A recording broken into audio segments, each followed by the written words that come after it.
Pilu, momen seorang kakek selalu menangis saat kunjungi makam istrinya, sudah 73 tahun bersama. Beredar video yang membagikan kisah seorang kakek yang selalu sedih setelah istrinya meninggal dunia viral di media sosial. Kisah tersebut dibagikan oleh sang cucu dari kakek tersebut melalui akun TikToknya yakni @nrilfmaha.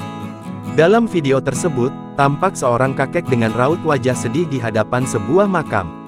Dijelaskan cucunya, bahwa kakeknya selalu tak kuasa menahan tangis saat mengunjungi pusara makam istrinya. Kakek itu merasa sangat kehilangan karena istrinya itu sudah 73 tahun lamanya menemani hingga masa tua.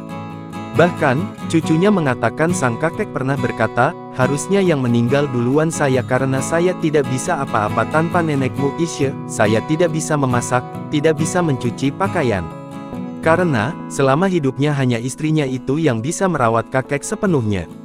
Sang cucu juga menceritakan tentang peristiwa meninggalnya neneknya itu. Ia bercerita jika kakek dan neneknya berkunjung ke rumah dan sudah menginap selama 3 hari. Tiba-tiba di hari ketiga kondisi fisik sang nenek menurun drastis.